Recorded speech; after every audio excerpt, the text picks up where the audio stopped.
Hi everyone, welcome to my channel. And today we are going to solve another problem, which is uh, buy and sell stock.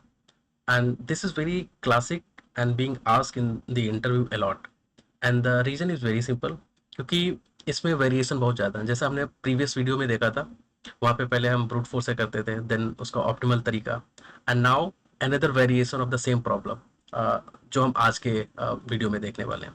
सो इन सारे जो questions होते हैं ना, इस तरीके के जो वैरायटी के क्वेश्चन होते हैं, इनको इंटरव्यू ज़्यादा प्रीफर करते हैं, बिकॉज इसमें उनको मल्टीपल क्वेश्चंस नहीं पूछने, वो एक क्वेश्चन पूछते हैं और उन्हीं में वेरिएशन आपको देते हैं, and they check your ability, your thinking, whether you are able to solve it. So in that perspective इस तरीके के जो क्वेश्चन है वो इंटरव्यू के थोड़े फेवरेट क्वेश्चंस होते हैं, right. So the problem statement is very similar to the previous. Previous वाले क्वेश्चन में क्या होता था कि हमें एक जो स्टॉक होता था उसको एक बार खरीदना है और उसको आपको एक ही बार बेचना है, and you have to maximise the profit. तो आपको बेस्ट पिक करना है कि कब आप खरीदो और कब बेचो, सो दैट आपका जो प्रॉफिट है वो मैक्सिमम हो.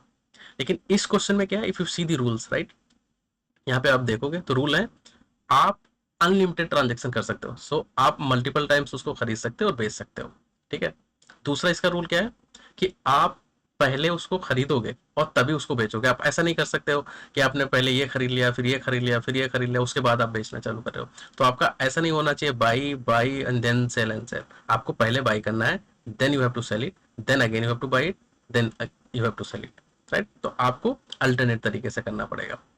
Now find the maximum total profit you can achieve. तो आपको मल्टीपल टाइम उसको खरीदना है और बेचना है, और इससे आपको मैक्सिमम प्रॉफिट आपको एज ए आउटपुट देना है.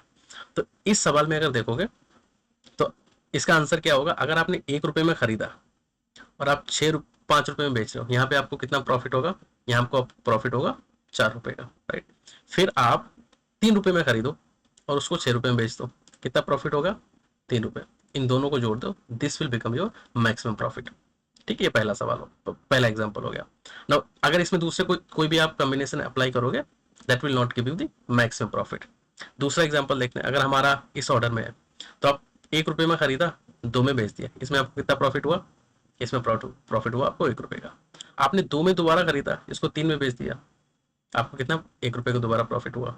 फिर आपने देखा नहीं यार, प्राइस फिर बढ़ने वाला है, तो फिर आपने इसको खरीदा, फिर आपको 4 रुपए में बेच दिया, फिर आपको एक एक, तो यहाँ देखो आपको एक एक रुपए का फायदा हो रहा, हर दिन एक एक रुपए का फायदा हो रहा. सो टोटल आपको जो मैक्सिमम प्रॉफिट है वो 4 रुपए. आप कहोगे हम ये भी कर सकते हैं, हमने 1 रुपए का सीधा खरीदा और हम सीधे लास्ट डे बेच देते हैं, राइट. सो 5 - 1 ये हमारा 4 हो जाएगा. लेकिन ये जो अप्रोच है ना, ये ग्रीडी अप्रोच है जो हम डिस्कस करें, कि हम सिर्फ पास वाले को देखते हैं, कि हमारे पास जो जिस प्राइस पे भी है ना, हम उसके जस्ट आजू बाजू में देखते हैं, and we don't care about entire world. और हम देखते हैं कि उसमें अगर मैक्सिमम, अगर उसमें हमें फायदा हो रहा, जस्ट कीप इट, और फिर हम आगे बढ़ते हैं, राइट. सो दिस अप्रोच जब हम ग्रीडी पढ़ेंगे तो थोड़ा ज़्यादा डिटेल में पढ़ेंगे. So this problem is also actually lies in the bucket of the greedy. ठीक है. ये चीज़ हम थोड़ी जब ग्रीडी पढ़ेंगे उस समय हम थोड़ा डिटेल में डिस्कस करेंगे. पर as of now you understand in this perspective कि अगर आपके बाजू में आपको अगर बेटर आंसर मिल रहा है, you simply take it and then you move forward. ठीक है.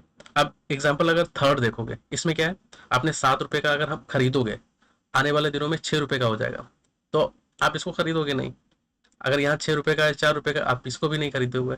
अगर 4 रुपए खरीदोगे, वो आने वाले दिनों में वो उसका रेट घट ही रहा है. So net net you will not actually by और सेल, राइट. तो आपका यहाँ पे अगर टोटल प्रॉफिट देखोगे ना, ये हमेशा आपका जीरो रहेगा. ठीक है. आई होप आपको ये सारे एग्जाम्पल समझ में आ गए होंगे. एक बार ये आप जो राइट साइड में देख रहे हो ना, आज हम एक्चुअली ये वाली प्रॉब्लम कर रहे हैं. सो प्रीवियस जितनी प्रॉब्लम थी वो हम कर चुके हैं, आज हम ये वाली प्रॉब्लम कर रहे हैं. ठीक है. That's why I just kept it at the right side. So I hope you understand the problem statement, और जो एग्जाम्पल है वो आपको समझ आ गए होंगे. अब देखते हैं how to approach this and how to solve it. So let's see the approach and also a dry run, how we'll get the maximum profit. और इसको समझते समझते आपके दिमाग में वो इंट्यूशन बिल्ड हो जाएगा, वो अप्रोच आपको समझ आएगी, how to write the code for it also. ठीक है. तो एक बार देखते हैं. तो पहले एग्जाम्पल में, राइट, द एग्जाम्पल 1, अगर आपका आपका आज जो प्राइस है वो 7 रुपये है, ठीक है। और अगर आपको पता चला आने वाले दिन में इसका प्राइस घट जाएगा, तो क्या आप इसको खरीदोगे? So the answer is no. क्यों खरीदोगे? अगर कोई प्राइस की वैल्यू आज हाई है और कल उसकी वैल्यू गिरने वाली, then why you will buy it, right? तो आप नहीं खरीदोगे। आप यहाँ पे आ गए। अब एट दिस पॉइंट आपको पता चले आने वाले दिनों में इसकी वैल्यू बढ़ने वाली, तो आप खरीदोगे? The answer is yes, definitely, why not? क्योंकि आने वाले दिनों में बढ़ेगी तो हमारा तो फायदा ही है, तो हम यहाँ पे उसको खरीद लेंगे। अब हम पहुंच गए 5 पे। अब यहाँ पे अगर आपको ये पता चला आने वाले दिनों में वैल्यू हमारी घट जाएगी, तो क्या आप इस स्टॉक को होल्ड करके रखोगे या बेच दोगे? डेफिनेटली आप बेच दोगे। आपको पता है आने वाले दिनों में वैल्यू घट जाएगी, तो आप बेच दोगे। तो इसमें आपको कितना प्रॉफिट हुआ? इसमें प्रॉफिट हुआ 5 - 1 = 4 रुपीज, ठीक है। अब यहाँ घट रहा है, आपने नहीं खरीदा। जैसे आप 3 पे पहुंचे, आपको पता चला आने वाले दिनों में इसकी प्राइस बढ़ रही है, तो आप क्या करोगे? ऑब्वियसली खरीद लोगे। यहाँ पे खरीद लिया। अब आप 6 पे पहुंच गए। 6 पे आपको पता चला आने वाले दिनों में इसकी वैल्यू घटने वाली है, then you will definitely sell at this point. तो आपको यहाँ पे कितना फायदा होगा? यहाँ पे आपको 3 रुपए फायदा होगा। तो आप देखो, यहाँ पे नहीं खरीदा आपने, यहाँ नहीं खरीदा, मतलब खरीदा और बेचा नहीं। तो आपने यहाँ पे एक्चुअली 1 पे खरीदा था, 5 पे बेचा, यहाँ 3 पे खरीदा, 6 पे बेचा। सो टोटल जो प्रॉफिट हुआ है वो आपको कितना हुआ? 7 रुपए, and that is our maximum profit. I hope you understood. Now let's see the example second. Very similar, I think. अगर आपको ऊपर वाला समझ आओगे तो बहुत सिंपल है। नीचे वाला आपने अगर उसकी वैल्यू शुरुआत में कितनी थी? इसकी वैल्यू यहाँ पे थी, इट इज 3 रुपीज, राइट? 3 रुपए थी। आने वाले दिनों में इसकी वैल्यू घट के 2 रुपए हो गई। क्या आप इसको खरीदोगे? नहीं खरीदोगे। जब 2 रुपए थी और इसकी वैल्यू आने वाले दिनों में बढ़ रही है, कितनी हो रही है? 3 रुपए हो रही है। Will you by it? Definitely you by it. तो यहाँ पे आप बाई करोगे, तो 2 से कहाँ जा रहे हो? 6। तो आपको कितना मुनाफा हुआ? 6 रुपए। अब 6 पे वैल्यू घट रही है, राइट? तो आप यहाँ पे तो बेच दिया, राइट? इसलिए हमें 4 रुपए का फायदा। फिर ये 5 पे आके फिर गिर रही है, विल यू बाई इट? नहीं, क्योंकि अभी तो गिर ही रही है, why you will buy it? अब आप 0 पे आ गए। इसके बाद आपने देखा फिर वैल्यू बढ़ रही है, तो आप इधर खरीद लोगे। सो आई थिंक यू अंडरस्टूड। फिर यहाँ पे आप नहीं खरीदोगे, उसके बाद यहाँ पे आप खरीद लोगे। टोटल आप समअप करोगे, 4 3 7, 7 3 10, तो आपको टोटल प्रॉफिट 10 रुपए का हो गया, ठीक है। Let's see the example third. Very similar. देखो यहाँ वैल्यू बढ़ रही है। आप ये जो ग्रीन वाले हैं ना, यहाँ पे आप खरीदोगे एक्चुअली। यहाँ पे खरीदोगे, यहाँ पे खरीदोगे, यहाँ पे खरीदोगे, यहाँ पे खरीदोगे, यहाँ, and you sum this up, right? And that is your maximum profit, ठीक है। आई थिंक ये आपको समझ आ गया होगा। तो इससे ही आपका इंट्यूशन बिल्ड हो रहा होगा एंड आपको समझ आ रहा होगा कि इसका कोड कैसे लिखेंगे। तो आप सेलिंग पर्सपेक्टिव से इसको एक बार सोचो, हम कब सेल कर रहे हैं? क्योंकि जिस समय सेल कर रहे हैं उसी समय अपना प्रॉफिट कैलकुलेट हो रहा है, और वही अपना प्रॉफिट अपन ऐड करते जा रहे हैं। तो अपन कितनी जगह पे प्रॉफिट, कितनी जगह पे सेल कर रहे हैं? एक जगह ये सेल कर रहे हैं, एक जगह ये सेल कर रहे हैं। जब अपन सेल कर रहे हैं तो हम क्या कर रहे हैं? सेल कर रहे हैं तो हम देख रहे हैं कितना प्रॉफिट कमा रहे हैं। सेल हम जब कर रहे हैं, हम देख रहे हैं कि इसकी जो वैल्यू है, दिस नोट, इसकी वैल्यू प्रीवियस वाले से जब ज्यादा हो रही है, राइट? क्योंकि अगर करंट की वैल्यू ज्यादा है प्रीवियस की, उसी समय सेल करोगे, क्योंकि अभी अपनी वैल्यू हाई है, पहले हमने कम में खरीदा होगा, राइट? तो इसीलिए हम यहाँ इस पॉइंट पे सेल कर रहे हैं। तो हम सेल तभी करते हैं जब अपना, so let's do one thing, let me minimise it, ठीक है। अगर हमारा सिंपल सा ऐसे है, राइट? तो अगर हमारा आई यहाँ पे, राइट, तो हम इस पे सेल करेंगे, राइट? क्योंकि, और क्यों करेंगे? क्योंकि इसकी वैल्यू हमारे इससे ज्यादा है। So if this is I and this is I-1, right, this is I-1, तो इस पे जो प्रॉफिट है which is greater then the previous one, तो हम इसको सेल कर देंगे, राइट? और प्रॉफिट कितना आएगा? प्रॉफिट आएगा इसमें जो अपना प्रॉफिट है माइनस इस पॉइंट पे जितना प्रॉफिट है, राइट? जब अपना सपोज आई यहाँ पे होगा, उस समय इस पॉइंट पे प्रॉफिट अपना जो है वो कम है compare to the previous. Previous मतलब ये वाला। तो यहाँ पे हम प्रॉफिट को कंपेयर नहीं करेंगे, प्रॉफिट को ऐड नहीं करेंगे।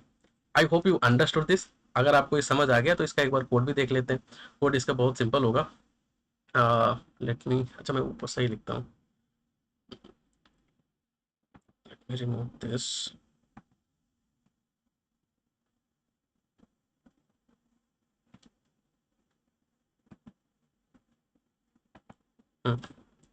तो सपोज हमारा एक इंट हो जाएगा, उसको हम बोल देते हैं टोटल प्रॉफिट बोल देते हैं।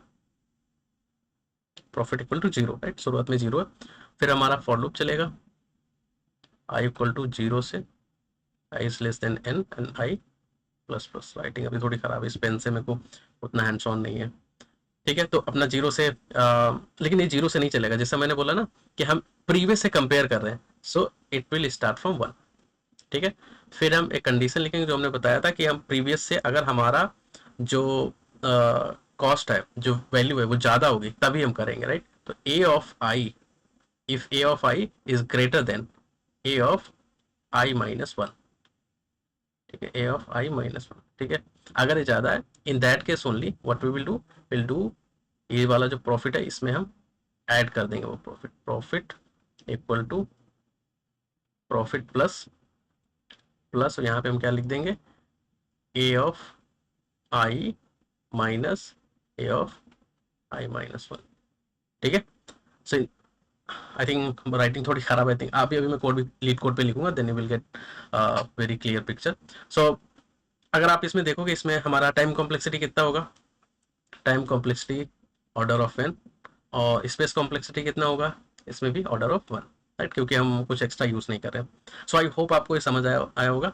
अगर समझ आया है, so let's move to the LeetCode and there you will see, there will go and run the code and will see how it works. Okay, so let's write the code. जैसा हमने discuss किया था, पहले हम एक variable बनाएंगे जिसका हम नाम प्रॉफिट रख देते हैं, और ये हमारा शुरुआत में 0 होगा। ठीक है, एंड देन इसके बाद क्या करेंगे, we have to iterate on the loop, right. तो इंट आई, आई हमारा 1 से चालू होगा। ठीक है, and I is less than जो prices dot length and I plus plus. ठीक है, अब इसके अंदर हमारी वो एक इफ कंडीशन, उसमें क्या है, prices of I if that is greater then prices of I minus one. अगर ये है तो हमें क्या करना है, हमें प्रॉफिट में ऐड कर देना है वो, profit equal to profit plus, यहाँ पे हम एक ब्रैकेट लगा देते हैं, प्राइसेस जो आई है minus prices I minus one, and at the last let's return this, return profit. Let's run this. Okay, this is passed, submitted. Okay, so this is successful. इसका एक और तरीका है जो हम डीपी से कर सकते हैं, और जो हम डीपी के टाइम में देखेंगे। That's it for today. अगर आपको ये पसंद आया so please like and subscribe, और हमारा कम्युनिटी जो लिंक है वो डिस्क्रिप्शन में आपको मिल जाएगा, उसको आप ज्वाइन कर सकते हैं। अगर आपको कोई सवाल कोई डाउट है then we can connect. Thank you so much for watching, will see you in the next video.